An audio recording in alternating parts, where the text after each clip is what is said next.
చాలామంది ఏమంటున్నారు, పోలీసులు కూడా చెప్తున్నారు ఆ పాపకు చిన్న గీత కూడా లేదు ఆ పాప పైన.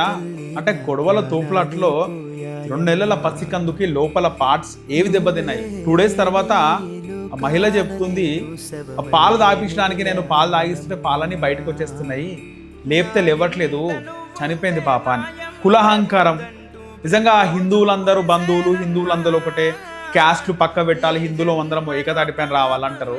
ఇంకా కూడా మేము రెడ్లము, మేము చౌదరీలము, మేము వెలమలోము, మేము దొరలము అని చెప్పేసి వీళ్ళు చాకలోలు, మంగళోలు, మాలోలు, మాదిగోలు అనే విధంగా కొట్టడం, తనడం.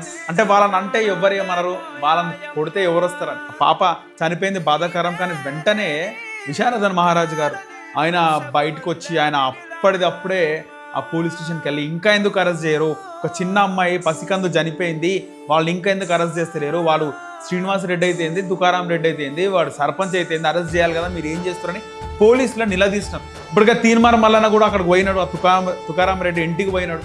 అప్పటికే ఆయన ప్రకటిస్తుండు, రెడ్ల ఓట్లు, వెలమ ఓట్లు మాకు వద్దు అని చెప్పి. ఇంకా అరెస్ట్ చేయలే. వీడియో రికార్డ్ అయ్యే టైంకి ఇంకా ఈ తుకారాం రెడ్డి పోలీసుల సంరక్షణలోనే ఉన్నారు. ఇంకా వాళ్ళని అరెస్ట్ కూడా చేయలేదు. అఫీషియల్గా అరెస్ట్ చేసి 2 నెలల చిన్నారి చావుకు కారమైన వ్యక్తులను ఇంకా అరెస్ట్ చేయలేదు. ఎందుకు? ప్రభుత్వం కొమ్ము కాస్తుందా? రేవంత్ రెడ్డి బంధువు అనా, రెడ్డి అనా, లేకపోతే కాంగ్రెస్ సర్పంచ్ అనా?